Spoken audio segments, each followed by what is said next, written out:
Ndjehem jashtëzakonisht komod sot mes miqve të Prishtinës, mes shumë personaliteteve, mes mbështetësve të Aleancës për Armërinë e Kosovës. Është e qartë për gjithë ne, për gjithë botën mbar, që lufta e Kosovës ishte një luftë e drejtë, por rëndësishme ishte për ne shqiptarët që edhe figura dhe aksioni i Ramush Haradinajt e simbolizoi këtë, që të ishte edhe një luftë e pastër. Sigurisht për këto dy arsye, për një simpati personale dhe për të dëshmuar në një libër, i cili i tejkalon vlerat e momentit, i cili i tejkalon kontekstin aktual, të aktualitetit, dhe mbetet një dëshmi me natyrë historike, me natyrë rrëfimtare, por dhe një dokument juridik mbi atë se si kombet e vegjël ose popujt e vegjël dhe lider të tillë ose luftëtar të tillë si edhe vice versa, dhe anasjellta si Ramush Haradinaj kanë bërë një luftë, kanë bërë më tej paqen dhe kanë bërë, si thuash, në bankën e pas një drojtje, kanë përballuar çdo akuzë dhe kanë dalë të pastër nga ky lloj akti. Ramush Haradinaj është i guximshëm, por është dhe i drejtë, përfshile me veten. Atë që kërkon për të tjerët, kërkon ose është i gatshëm ta psojë dhe tek vetja. Problemi me shqiptarët është i thjeshtë. Ne kur e kemi të mirën afër, e pranojmë mbasi ajo vdes.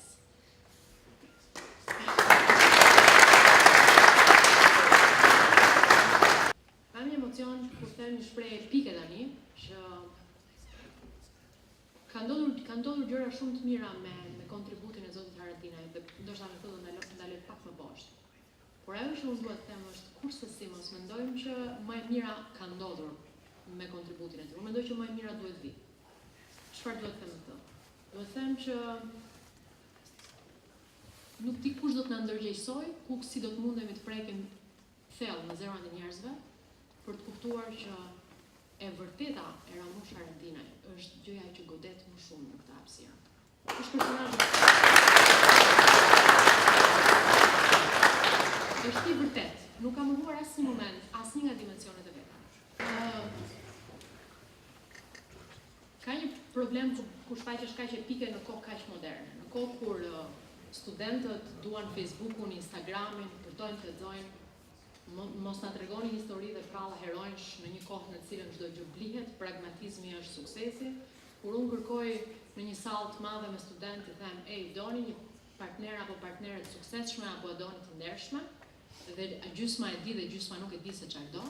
Është vështirë sot të ngresh dorën dhe të thuash, unë jam për personazhin e vërtet, për personazhin që nuk i thot kur përballje vet ajo, unë jam për personazhin i cili nuk i intereson fare se si e lexojnë në shumë dimensionalitetin e vet, por di në çdo moment të shfaqet përballë dhe thot, më keni lexuar diku si një emigrant që kam bërë punë krau, keni lexuar diku që jam përfshirë në atë që quhet armatimi luftës. Kam qenë ushtar i kësaj UÇK-s. Njëri me ambicie politike, jo në sensin me ambicie politike, por njëri me ambicie politike për të bërë. Diku, unë do ta kisha quajtur qeverisin e Haradinaj ato pak muaj si belle epok e shoqërisë kosovare në atë moment.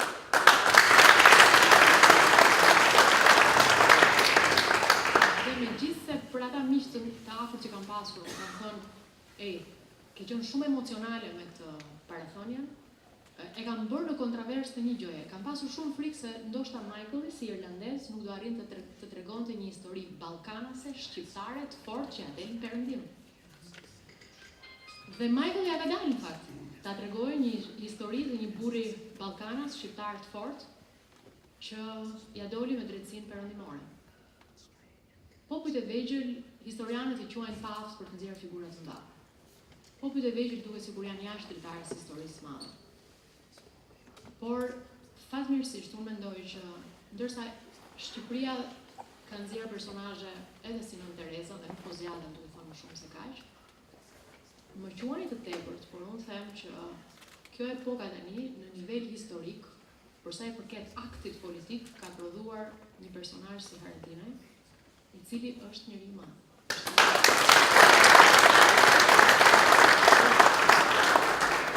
Tani po perifrazoj Walter Benjamin që thotë historia është e fitimtarëve. Dhe jam e emocionuar që një fitimtar na ka sjell një histori suksesi me drejtësinë perëndimore për kontekstin e vështirë të fitores së lirisë në një vend që e vuajti aq shumë dimensionin e vet të vërtetës vetë historike. Dhe një kontribut i madh i kësaj ishte mënyra në cilën e përballi drejtësinë Ramush Haradinaj.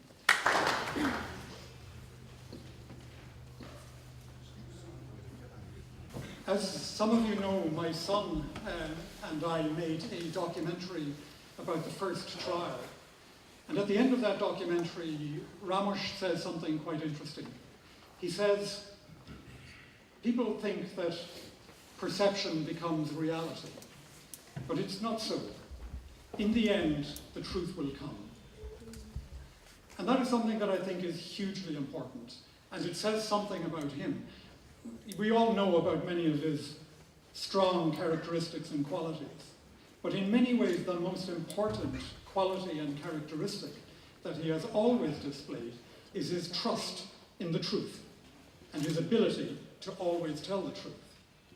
And that is even more remarkable when you think of the political culture from which this country grew, where words were just another instrument of untruth, where words were just propaganda.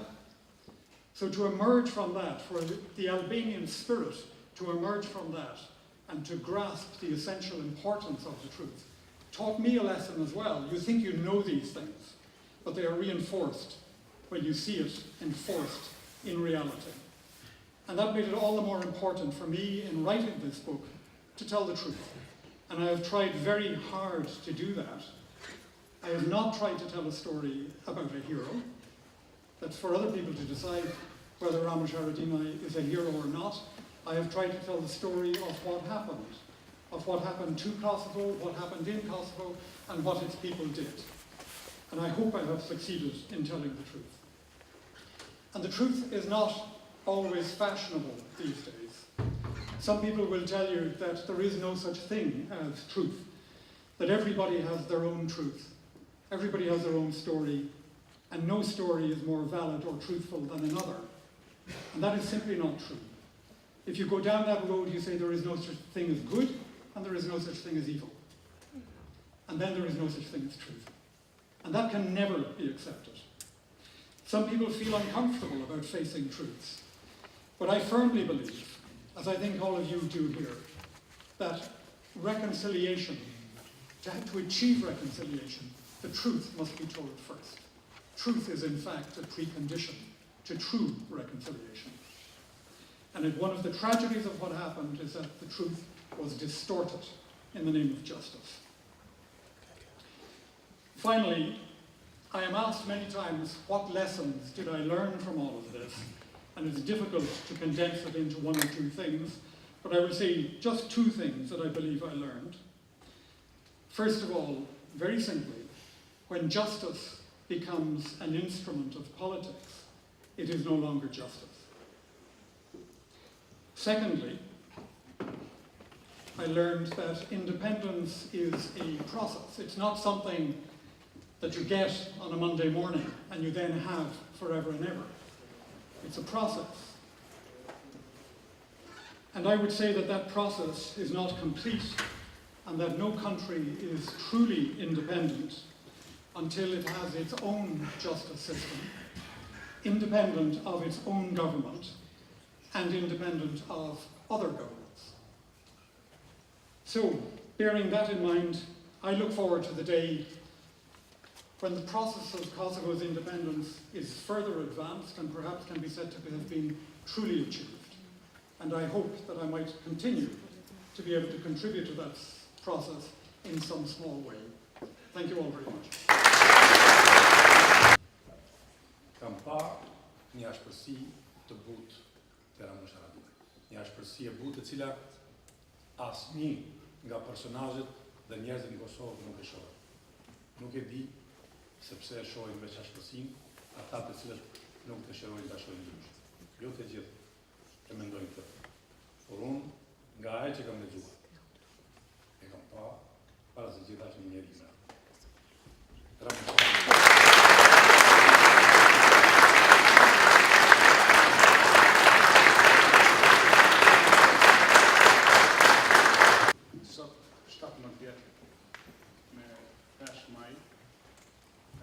shtarë, unë këmë qenë në vendin e qytë qakë më va, është i pjesë prej shqiptarë, me termin, ladrozin, gjeve, edhe bashkëtarë kënë mes e tyre dhe Luanë. Shumica për tyre nuk e në gjallë. Në shishojmë këto 17 vjetë rrugë e çuditshës dhe veshtu, që është e mundë që jeta ka shku dhe 4 herë. Ka momente që plojnë, mërzritin, mundojnë, po pas ka dhe ditë që kjo, kur njerëz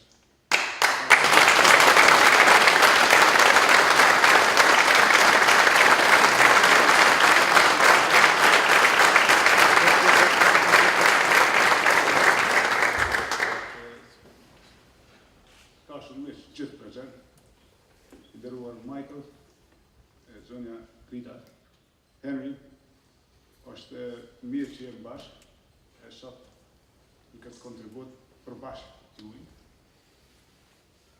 Michael ka ruptu e gjatë me ne, me të vërtetën, ashtu se ka tonën, dhe kom pasha e ka pas fuqin me pa të vërtetën si të vërtetë. Jo të ndalirën me mu, apo ndoshta me ne, por me vërtetë. Kujdo që është, kujdo që i takon. Edhe e kom pa gjatë rrugës se mundesh me mbështet në te, njëkohësisht që e çdo gjë që ajo posedon, ka me qenë trajtuar me respekt, edhe ndryshe të andrët rrugës të mënyrën më të mirë. Unë nuk e kam di asnjëherë që gjithë kërë rrugtim do të përmbledhet në libër. Por ka një kohë që e kom marrë këtë mendim prej Martit, edhe kom pas ai po donë përmes rastit ku kom qenë unë protagonist me kolegët e mi, pastaj përmes proceseve që ndërlidhen me ne, me një farë mënyre, me përjetësu të shkrume të vërtetën tonë, njëkohësisht këtë vërtet me mujtë me përhap edhe me ndihmu ndoshta 300 dërgutare. Paktën ambicia është më e madhe se sa vetëm me na tregu ne, po me tregu gjithë si karrierë. Për mua është diçka e mirë shumë që në këtë kontribut vjen Universiteti Europian i Tiranës, vini ju, Henry, vjen Grida, bashkëpunëtorët e ju, që kanë mësu që në Shqip, ta kanë të gjithë, studentët e juj, kolegët e juj, qytetarë, po gjithë ne. Njëkohësisht, kur ndëgjon gjithë ato që u thanë për mu, për shoh disa po ulin kokën, dyre marë. Nuk është e maskaroni shumë stirë, jo e thjeshtë. Por po i përmeni disa data që me shpjegu pak të ditë të fështira. Dikun 100 ditë e qeverisës, 100, atë që kisha me dhanë raportin e 100 ditorë, i shkru, mora ftesën në shumë. Ishte ditë në ditë. Ishte po ashtu fest. Dhe thot ishin marshi për mbyllej dita mësuesit, edhe dita e zonës të nanë të të marshit. Vendimi për lirim, herën e parë, erdhi një ditë pasi Shqipëria hyri natë. Thëmë drejtën ne duke prit nesërmen, u gëzumë për atë në ditë. Sa që plot kanë dyshu se mos po dim edhe epilogën tonë nesërmen. Në fakt ne u gëzumë se Shqipëria hyri natë. Shkuara të dytën herë, si koincidenci se një ditë para vendimit të gjykatës ndërkombëtare për të drejtën e palës Kosovës pavarë, a ishte në bashkë ligjit ndërkombëtar. Do thotë unë qëllova aty, sa po ardhë. Edhe lirimi për të dytën herë erdhi një ditë pas 100 vjetorit pavarësisë.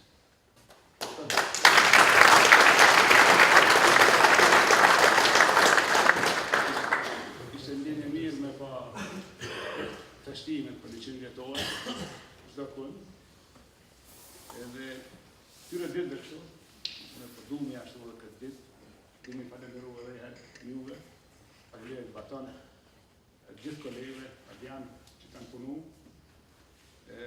Nëse guxoj me u lidhë me ato që edhe u lajmëruan në farë mënyre, unë ende mbaj shpresë me bë punë të mira në Kosovë, për qytetarët e Kosovës, për ne shqiptarë këta që jenë, po ne asnjëherë shikim përgjithsisht regionit, kontinentit, e të atyre që na ka lidhë jeta, të atyre forcave përparimtare, popujve, që janë vishë me ne, e gjithë atyre që e kanë gatishmëri me bashkëvepru.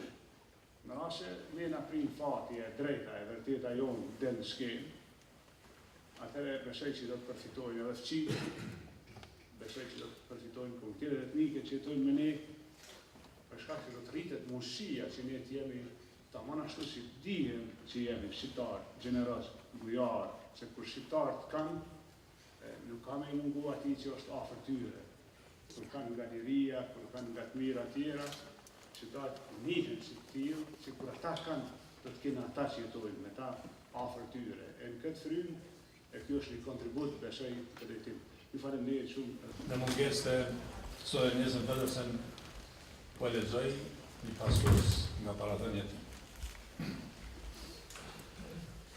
Kur Kosova shpalli pavarësinë me 17 shkurt vitit 2008, Ramush Haradinaj, i cili kishte kontribuar ndoshta më shumë se çdo kusht tjetër për arritjen e asaj ëndre, festoi në një qeli burgun Haga.